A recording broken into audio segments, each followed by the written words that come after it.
Hello and welcome to another Foundry tutorial, and in this one I'm going to be explaining a little bit more about sounds.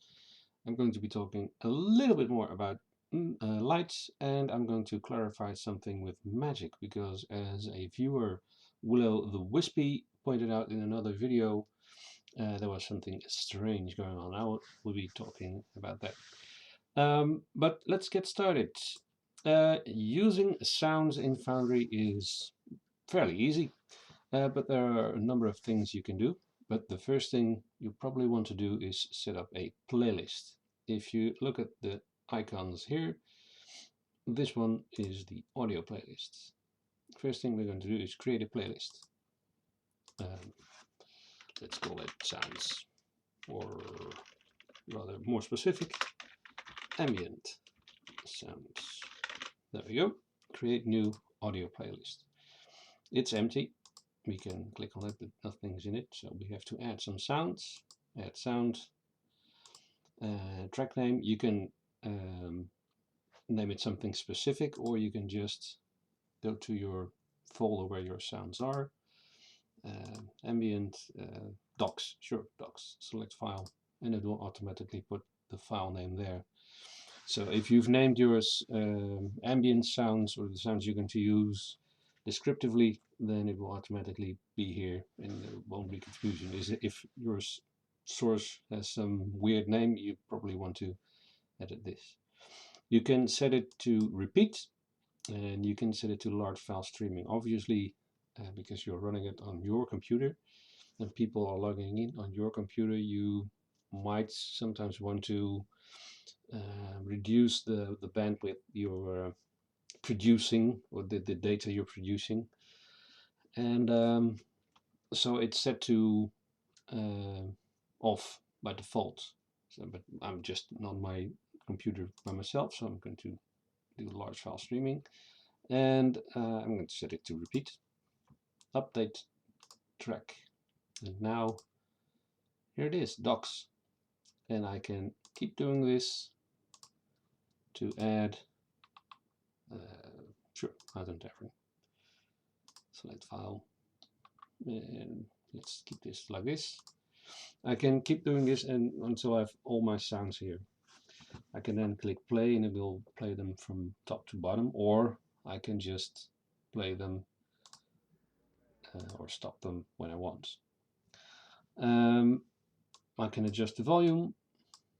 I can set it to repeat or not to repeat. I can adjust the volume here, but this is only for me, for myself. So the players also will have this bit, and they can set the audio for themselves. And this controls the audio output. So I want to play dogs very low and mountain tavern very loud, and then the players will also hear this quiet or loud. Just press play and it will start playing, hopefully. There it is. Now, most of the sounds I use fade in slightly, because the way I use them is I just click them, and if they suddenly begin, it's well, not really immersive. So if you have them begin with a fade in, that's better. So that's one way to use sounds. You can make multiple playlists, like one for ambient sounds, one for battle, one for caves, one for indoor, one for every occasion you want. And then you can either drag them, well, you can't drag them, but you can make macros, and we're talking about macros in another video, and then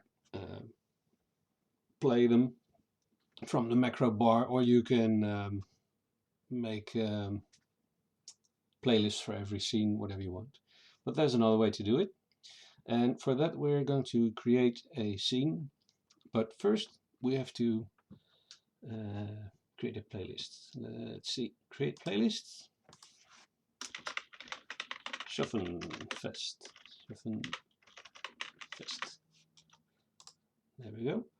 And I'm going going to be adding a ambient track to it, and it's going to be called Festival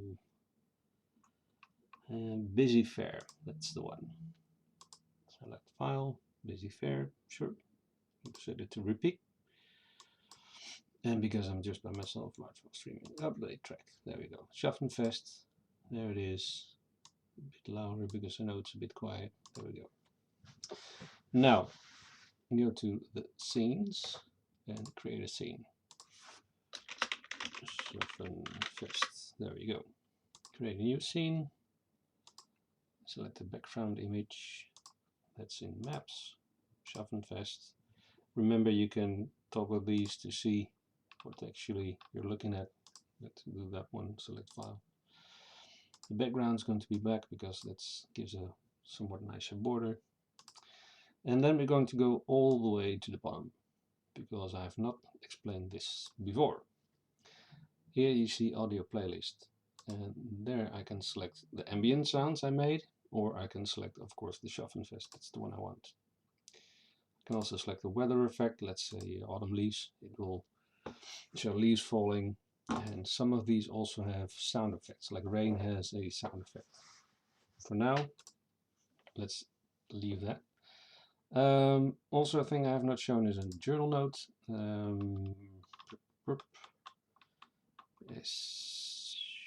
Schaffenfest.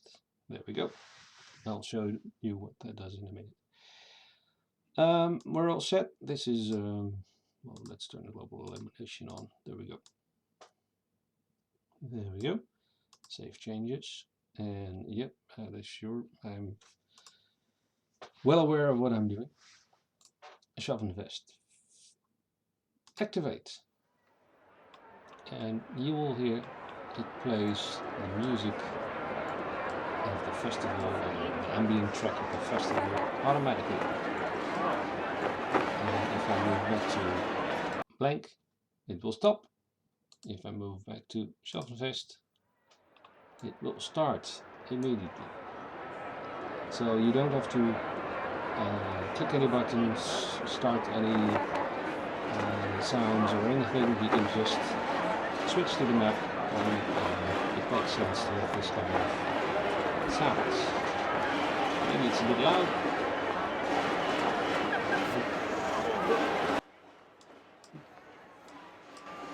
There we go. That's better. That's better.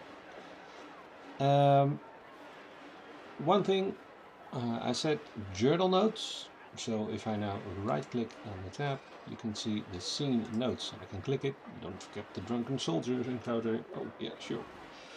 And don't worry, your players won't see this because in the journal notes, Schaffenfest, configure permission, you'll see that all players have no permission.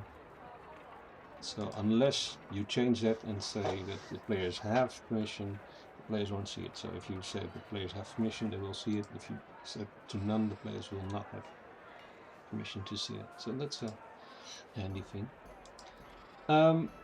Now there's another way you can do sounds. Let's say this is the fair, and over here there's a particularly jolly halfling band creating music. First we need Bob the Necromancer.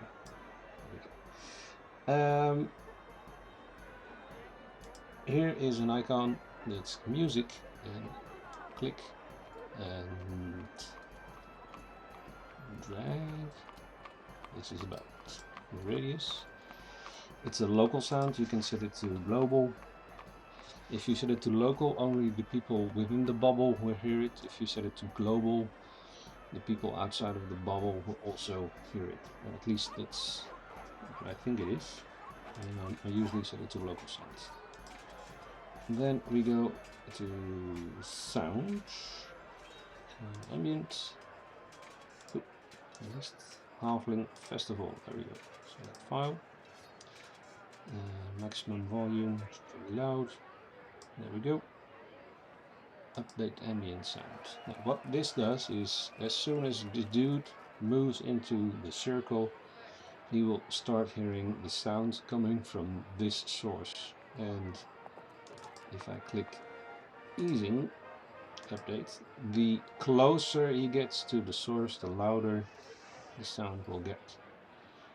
It doesn't work super perfect because when you enter when you cross this threshold, the sound will immediately start playing at a certain level.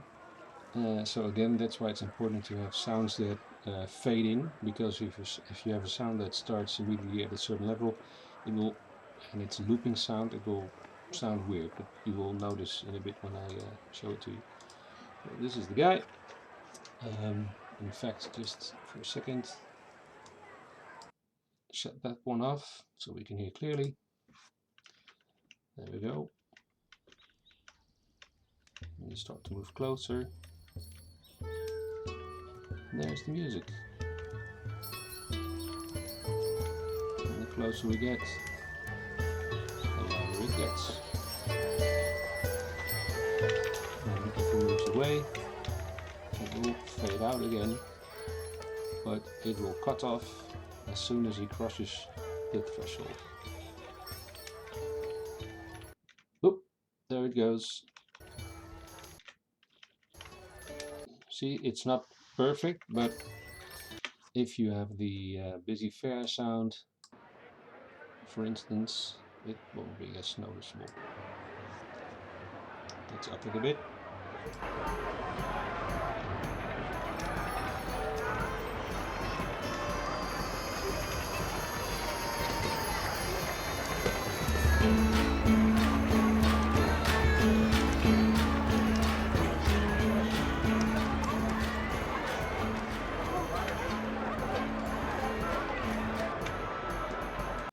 There you have it.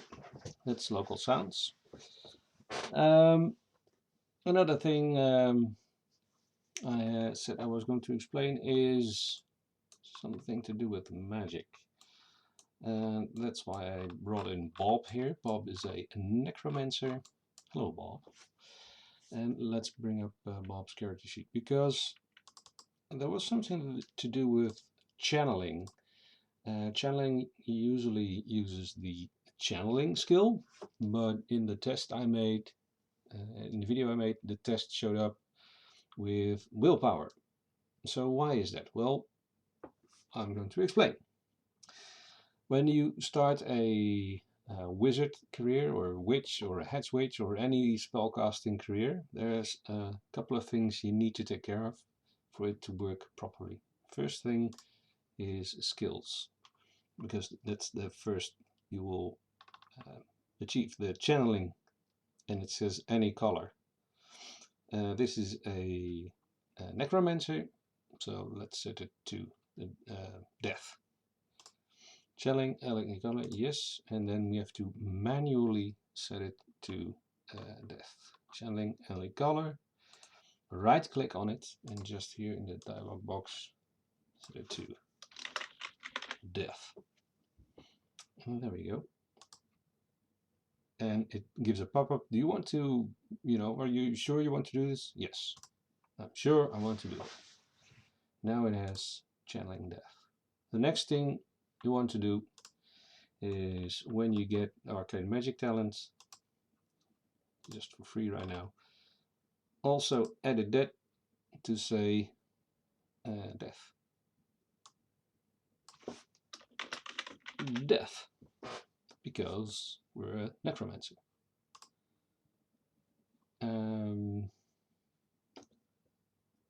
Well, actually it would be necromancy.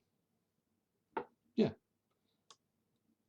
that would be more necromancy. There we go. And don't worry, we have to change this as well. Necromancy. There we go. Yes. Now he has channeling necromancy, and it matches his arcane magic. Oh.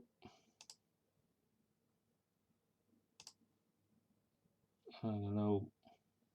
Oh, it's because well, I did a wizard and it automatically wants to do arcane lore. And necromancy is of course not an arcane lore, but in this case it doesn't matter. Let's give him death as well, just for funsies, because he started out as a death wizard and he became tempted by all kinds of dark stuff. And again, it will pop up this, so we'll just leave it for now. Doesn't matter for the thing I'm going to explain. Arcane magic, necromancy. Yeah, give him some spells. Spells. Etheric armor. Sure, let's give him that. And oh, be sure that where is it? Spells. Match the lore. You see, all the spells have a lore, except the Hedgecraft, Witchcraft, and the dark lores, the Chaos and Necromancy. That's why I took this one, because it's the arcane spell that's not linked to any lore. Because I'm going to do it as if he's a necromancer. Magick.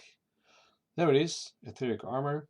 There's no lore icon for it, doesn't matter.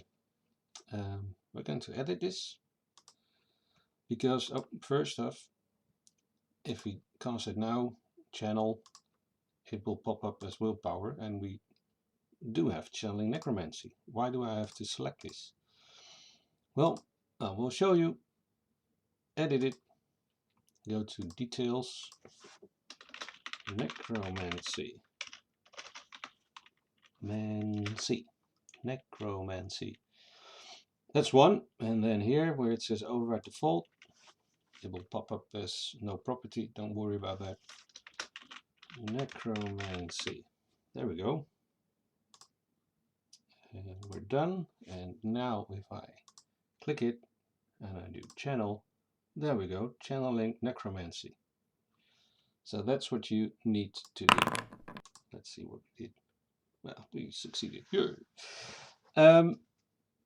Just to be sure, where is the channeling skills? Does it do extended? No. Oh, the channel succeeded because I only needed to, of course.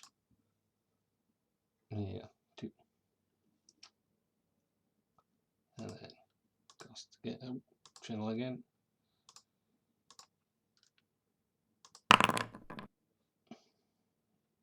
Channel again, come on. +1, now it's 3. Channel. And -5, and we're back to 0.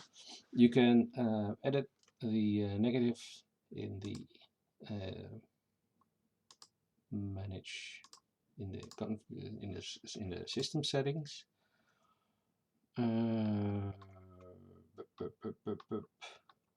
Partial channeling, take it on or off, and that will change how that works, if a negative affects it or not. So yeah, you have to edit the spells. Now let's say he has memorized it and he is casting etheric armor.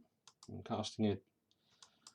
Let's give him a modifier so we'll be sure it works. There we go. Apply etheric armor. Yay, he has now got etheric armor. Of course, if you're any gem worth its body weight in salt or gold or warpstone, you will have something more than just this little icon to indicate to the players that there's something freaky magical going on, and you've got something prepared. Like normally you could do like a zone or a template to indicate that something weird is going on, and that's the area of effect. But you could also do a light source around this dude. Double click it, I'm going to use a color, the color of the dark magic, the necromantic magic, the death magic, purple, sure, a little bit more bright. Here we can see it. And I'm going to use an animation, the hexadome. And you will see small thingies circling around. And if you change this, it will get smaller. Or the other way around, it will get larger. Speed them up, slow them down. This is about right. There we go.